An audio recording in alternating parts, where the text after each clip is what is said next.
Olá, gente querida! Hoje vamos visitar Filipos e ver o que a arqueologia tem para nos mostrar sobre esta interessante cidade no tempo de Paulo. Conforme Atos 16, Paulo e Silas não se demoraram muito em Neápolis, seguiram imediatamente para Filipos, onde ali sim se estabeleceram. Para chegar a Filipos, os dois devem ter seguido pela Via Egnátia, que passava pela cidade de Filipos. Filipos entrou para a história grega em 356 a.C., quando Filipe II, rei da Macedônia e pai de Alexandre Magno, tomou a cidade que até então não passava de um pacato vilarejo de nome Crênides. O rei Filipe II ampliou o vilarejo, drenou os pântanos no entorno, fortificou a cidade, transformando-a numa base militar. E a renomeou com o seu nome.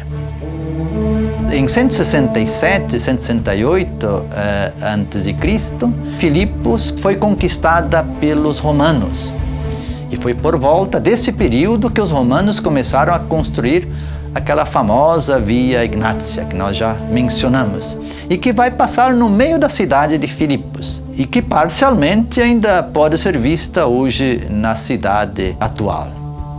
Cumprindo então seu papel de fortaleza militar, Filipos foi estratégica na famosa batalha em 42 a.C., vitoriosa batalha de Otaviano e Marco Antônio contra Cássius e Brutus, cuja guerra civil romana havia começado após o assassinato do imperador Júlio César.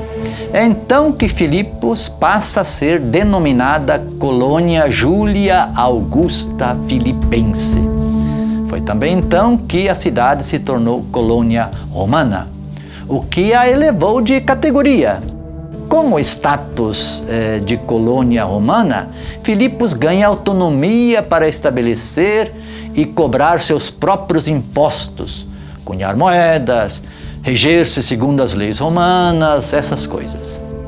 Ao mesmo tempo, um grande contingente de veteranos militares com cidadania romana e com direito a grandes propriedades de terra estabeleceu-se em Filipos.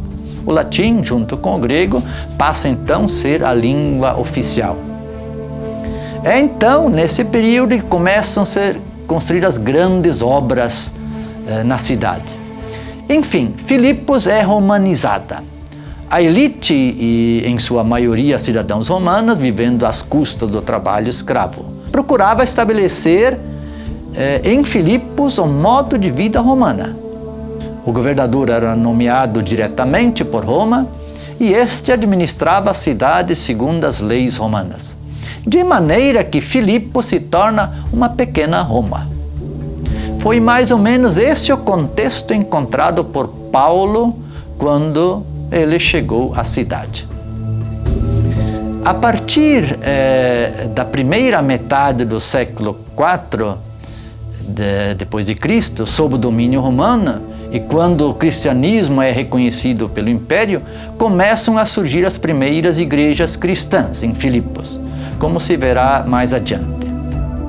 E em 619, Filipos foi quase totalmente destruída, 619 da nossa era, destruída por um violento terremoto, do qual não mais se recuperou plenamente. Boa parte das ruínas causadas pelo terremoto ajudou a arqueologia a recuperar a história da cidade e pode ser vista atualmente.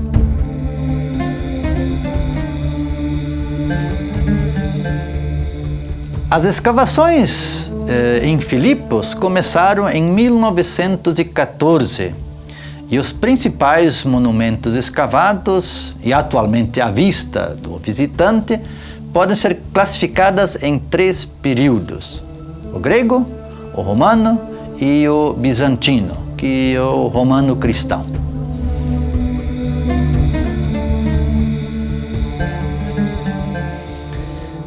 Olhemos para a Acrópole.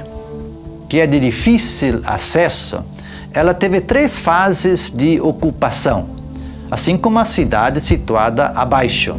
A ocupação da Acrópole foi menos intensa que a cidade baixa.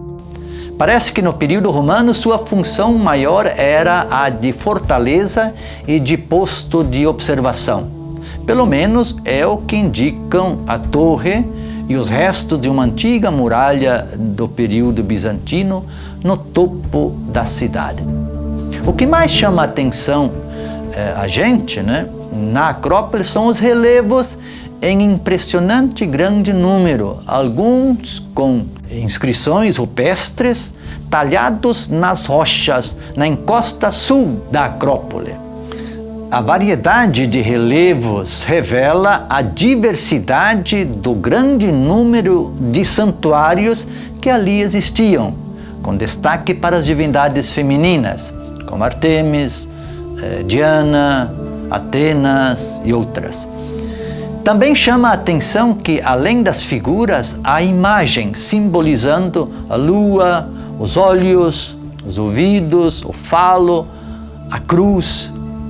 Ou seja, no imaginário popular, a Acrópole de Filipos foi sempre um espaço de deuses e deusas, tanto gregas, egípcias, romanas e cristãs. E nós também queremos ver as escavações na Cidade Baixa, mas isto é assunto para o próximo vídeo. Até lá!